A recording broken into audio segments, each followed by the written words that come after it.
حي على الفلاح.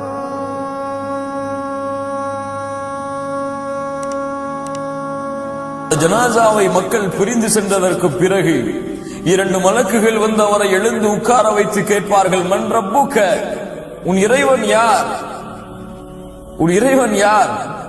அப்படியே மனனம் செய்து விட்டு இதனுடைய பதிலை அப்படியே இரவு முழுக்க பாடம் செய்து விட்டு ஒப்பித்து விடலாமா? ரப்பி அல்லாஹ். என்ன சாதாரண ஒரு கேள்வி, அல்லாஹ் யார், உன் இறைவன் யார் என்று கேட்டால் 24 மணி நேரமும் சொல்கிறோம் அல்லாஹ் என்று.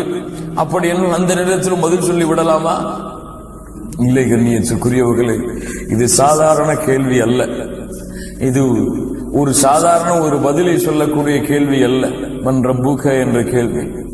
அல்லாஹ் யார், உன்னை படைத்தவன் யார், யாரை அழைத்தாய் பிரார்த்தனைகளில், யாரின் மீது முழுமையான நம்பிக்கை வைத்தாய், கஷ்டத்திலே யாரை அழைத்தாய், உறுதியிலே யாரை அழைத்தாய், மகிழ்ச்சியிலே யாரை அழைத்தாய், சந்தோஷத்திலே யாரை அழைத்தாய், நோயிலே யாரை அழைத்தாய், குழந்தைக்காக யாரை அழைத்தாய், அல்லாஹ்வின் மீது வைக்க வேண்டிய நம்பிக்கையில் எந்த அளவு நம்பிக்கை வைத்திருந்தாய், அல்லாஹ்வை பயப்படுவதில் எந்த அளவு பயப்பட்டாய், அல்லாஹ்வை பயந்தாயா, மனிதர்களை பயந்தாயா, அல்லாஹ்வின் மீது நம்பிக்கை கொண்டாயா, மனிதர்கள் மீது நம்பிக்கை கொண்டாயா, அல்லாஹ்வை ஆதரவு வைத்தாயா, மனிதர்களை ஆதரவு வைத்தாயா, அல்லாஹ்வின் மீது முழுமையான உறுதியான தெளிவான நம்பிக்கையை அவன் தன்மைகளை ஏற்று வைத்திருந்தாயா, அல்லது வணக்க வழிபாடுகளிலே ஷிர்கை இணை வைப்பை கலந்திருந்தாயா?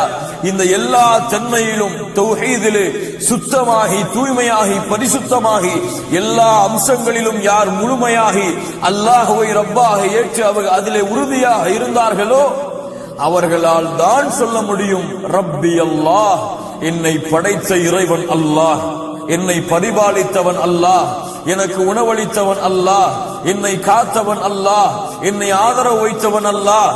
நான் நம்பிக்கை வைத்திருந்தது அவன் மீதுதான், நான் அழைத்தது அவனைத்தான், நான் வணங்கியது அவனைத்தான்.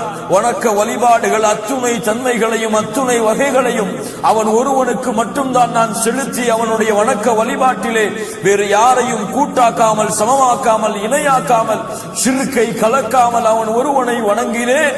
இந்த தன்மைகளை ஏற்று இருந்தால் அவனுக்கு அந்த மொழி புரியவில்லை என்றாலும், அவனுக்கு கேட்கக்கூடிய வார்த்தை எதுவாக இருந்தாலும் கேட்டவுடன் பதில் வரும் ரப்பி அல்லாஹ், என்னுடைய இறைவன் அல்லாஹ். அடுத்து கேட்கப்படும் ஒமாதீனுக, உன்னுடைய மார்க்கம், நீ வந்த வழி எது, எந்த வழியிலே வந்தாய்? நாங்கள் எல்லோரும் முஸ்லிம்களாகத்தான் பிறந்தோம், இஸ்லாமைத்தான் பின்பற்றினோம், முஸ்லிம்களாகத்தான் வாழ்ந்தோம். அதனால் எளிதாக சொல்லிவிடலாம் தீனியல் இஸ்லாம், நான் வந்த வழி, நான் பின்பற்றிய மார்க்கம் இஸ்லாம் என்று முடியுமா? கண்ணியத்துக்குரியவர்களே, இஸ்லாம் 5 தூண்கள் மீது அமைக்கப்பட்டிருக்கிறது. இஸ்லாம் 5 தூண்கள் மீது அமைக்கப்பட்டிருக்கிறது. இதில் முக்கியமான 2வது தூண் தொழுகை. தொழுகையை மறந்து வாழ்ந்தால் கபருடைய வாழ்க்கையிலே என்னுடைய மார்க்கம் இஸ்லாம் என்று சொல்ல வருமா? தொழுகையை புறக்கணித்துக் கொண்டிருந்தால், காலை ஃபஜ்ருடைய தொழுகையை மரணித்துக் கொண்டிருந்தால், வக்து தொழுகைகளை ஜமாஅத்தோடு பேணாமல் இருந்தால், அல்லாஹுவால் கடமையாக்கப்பட்ட வணக்க வழிபாடுகளில் சிறந்த வணக்க வழிபாடாகிய தௌஹீதுக்கு பிறகு அல்லாஹ் ரப்புல் ஆலமீன் எதிர்பார்க்கக்கூடிய வணக்க வழிபாடுகளில் சிறந்த வணக்க வழிபாடு மூசா அலைஹிஸ்ஸலாம் அவர்களுக்கு அல்லாஹ் சொல்கிறார், இன்னனி அனல்லாஹ் லா இலாஹ இல்லா அன ஃபஅபுதுனி வஅகிமிஸ் ஸலாத லிذிக்ரி. மூசா, என்னை மட்டுமே நீ வணங்கு, எனக்கு மட்டுமே வணக்க வழிபாடுகளை செலுத்து, என்னை வணங்கியதற்கு பிறகு வஅகிமிஸ் ஸலாத லிذிக்ரி, என்னுடைய நினைவிற்காக தொழுகையை நிலைநாட்டு என்று அல்லாஹ் ரப்புல் ஆலமீன் எங்கெல்லாம் தௌஹீதை சொல்லும் பொழுது அல்லாஹ் ரப்புல் ஆலமீன் தௌஹீதுக்கு பிறகு மிக முக்கியமாக விரும்பக்கூடிய வணக்க வழிபாடாகிய இந்த தொழுகையை மறந்து வாழக்கூடிய சமூகம் தீனில் இஸ்லாம் என்று பதில் கூறுமா? சித்து பாருங்கள். கடமையானதற்கு பிறகும் ஹஜ்ஜை நிறைவேற்றவில்லை என்றால் தீனில் இஸ்லாம் என்று பதில் வருமா? கடமையான செல்வத்தை சம்பாதித்ததற்கு பிறகும் வருடம் பூர்த்தியானால் ஒவ்வொரு வருடமும் தன்னுடைய செல்வத்தில் இருந்து ஜகாத்தை வெளியாக்கவில்லை என்றால் தீனில் இஸ்லாம் என்று ஒரு பதில் வருமா? ரமதான் மாதத்திலே வேண்டுமென்றே நோன்புகளை விட்டுக் கொண்டிருந்தால் தீனில் இஸ்லாம் என்ற ஒரு பதில் வருமா? கண்ணியத்துக்குரியவர்களே, எது இஸ்லாம்? பெயரா இஸ்லாம் அப்துல் ரஹ்மான் அப்துல் பாசித்தா இஸ்லாம். கண்ணியத்துக்குரியவர்களே, அல்லாஹ்வால் கடமையாக்கப்பட்ட கடமைகள், அல்லாஹ்வுடைய தூதரால் வலியுறுத்தப்பட்ட சுன்னாக்கள், இது இஸ்லாம். இதை பின்பற்றி முழுமையாக உள்ளத்தாரும் மனதாலும் ஏற்று தங்களுடைய செயல்பாடுகளால் வெளிப்படுத்தி உண்மையான முஸ்லிமாக யார் இந்த பூமியிலே வாழ்ந்து கொண்டிருக்கிறார்களோ அல்லாஹ் அந்த கூட்டத்திலே நம்மை சேர்ப்பானாக. அவர்கள் சொல்லுவார்கள், தீனி அல் இஸ்லாம், என்னுடைய மார்க்கம், நான் வந்த வழி, அல்லாஹ் இந்த பூமியிலே தேர்ந்தெடுத்து அல்லாஹ் இந்த பூமியிலே பொருந்திக் கொண்ட இஸ்லாம். அவ்வளவுதான். அடுத்து கேட்கப்படும், فيقولان له ما هذا الرجل الذي بعث فيكم فيقول, உங்களுக்கு அனுப்பப்பட்டாரே ஒரு தூதர், அவர் யார்? அவரை பற்றி என்ன சொல்கிறீர்கள்? அவர் எப்படிப்பட்டவர்? முஹம்மது ரசூலுல்லாஹ் ஸல்லல்லாஹு அலைஹி வஸல்லம் அவர்களை பற்றிய ஒரு கேள்வி. எல்லோருக்கும் தெரியுமே, எங்களுடைய தூதர் அல்லாஹ்வுடைய தூதர் தான், முஹம்மது ரசூல் தான். மக்காவிலே பிறந்தார்கள், மதீனாவிலே இறந்தார்கள் என்று சாதாரணமாக சொல்லிவிடலாமா? இல்லை கண்ணியத்துக்குரியவர்களே. فَلْيَحْذَرِ الَّذِينَ يُخَالِفُونَ عَنْ أَمْرِهِ, யாரை அல்லாஹ் ரப்புல் ஆலமீன் எச்சரிக்கை செய்கிறானோ, இவருடைய வழிமுறைக்கு மாற்றமாக நடந்துவிட்டால் மிகப்பெரிய குழப்பங்களும் சோதனைகளும் உங்களுக்கு ஏற்படும் என்று அல்லாஹ் ரப்புல் ஆலமீன் யாருடைய வழிமுறையை புறக்கணித்தால் அவர்களுக்கு அல்லாஹ் ரப்புல் ஆலமீன் தோல்வியை இழிவை கொடுப்பான். وَمَن يُطِعِ اللَّهَ وَرَسُولَهُ فَقَدْ فَازَ فَوْزًا عَظِيمًا, யார் அல்லாஹ்வையும் அல்லாஹ்வோடு சேர்த்து அந்த தூதரையும் முஹம்மது ரசூலுல்லாஹ் ஸல்லல்லாஹு அலைஹி வஸல்லம் அவர்களையும் பின்பற்றினால் மகத்தான வெற்றியை அவர் அடைந்து விடுவார் என்று யாரை அல்லாஹ் ரப்புல் ஆலமீன் தூதராக அறிமுகப்படுத்துகின்றானோ அந்த தூதர் முஹம்மது ரசூலுல்லாஹ் ஸல்லல்லாஹு அலைஹி வஸல்லம் உடைய முழு வாழ்க்கையும் தங்களுடைய வாழ்க்கையாக இருந்தார்.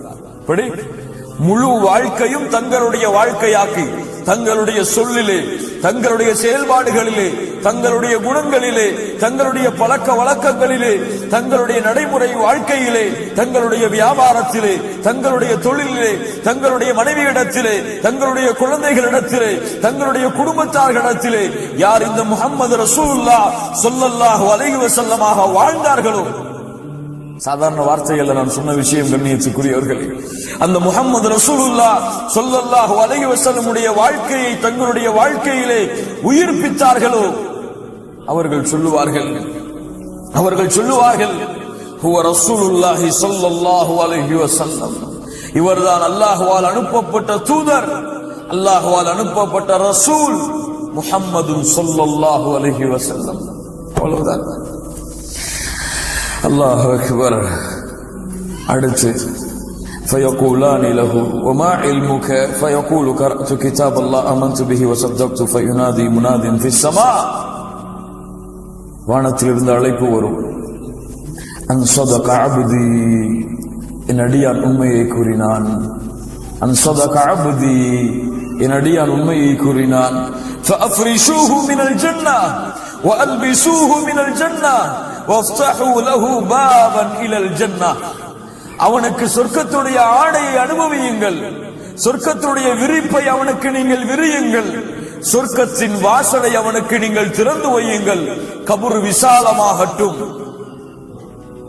அதற்கு பிறகு அவனுக்கு சொர்க்கத்திலிருந்து நறுமணம் வர தொடங்கும் பொழுது அல்லாஹ் ரப்பல் ஆலமீன் நரகத்தை காட்டுவான். நரகம் காட்டப்படும், நரகத்துடைய ஜுவாலைகள் காட்டப்படும், நரகத்திலே மனிதன் அனுபவிக்கக்கூடிய வேதனைகள் காட்டப்படும், நரகத்துடைய அத்துணை துன்பங்களும் அவன் கண்களுக்கு முன்னால் காட்டப்படும். ஏன்? ஒன்று, அல்லாஹ்வுடைய தூதர் முஹம்மது ரசூலுல்லாஹ் ஸல்லல்லாஹு அலைஹி வஸல்லம் சொன்னார்களே அந்த அறிவிப்புக்காக. ஒவ்வொரு மனிதனுக்கும் நரகத்திலே ஒரு இடம், சொர்க்கத்திலே ஒரு இடம். அவன் நல்ல அமல்கள் செய்தால் அவனுக்கு சொர்க்கத்துடைய இடம் கன்ஃபார்ம், இது ரிஜெக்ட் செய்யப்படும். இது இல்லை என்றால் இங்கே கன்ஃபார்ம் ஆகும், அது ரிஜெக்ட் செய்யப்படும். இரண்டாவது, அல்லாஹ் அவனுக்கு கொடுக்க இருக்கின்ற அருளை அவன் அறிந்து கொள்ள வேண்டும். இதிலிருந்து அல்லாஹ் அவனை பாதுகாத்திருக்கின்றான், எந்த துன்பத்திலிருந்து அவனை அல்லாஹ் காத்திருக்கின்றான் என்பதை அவன் அறிந்து கொள்ள வேண்டும் என்ற காரணத்திற்காக நரகத்தை அல்லாஹ் ரப்புல் ஆலமீன் திறந்து காட்டி மூடுவான். சுப்ஹானல்லாஹி ரப்பில் ஆலமீன். அடுத்து அவனுடைய அமல்கள் எல்லாம் அவனுக்கு முன்னால் உருவமாக காட்டப்படும்.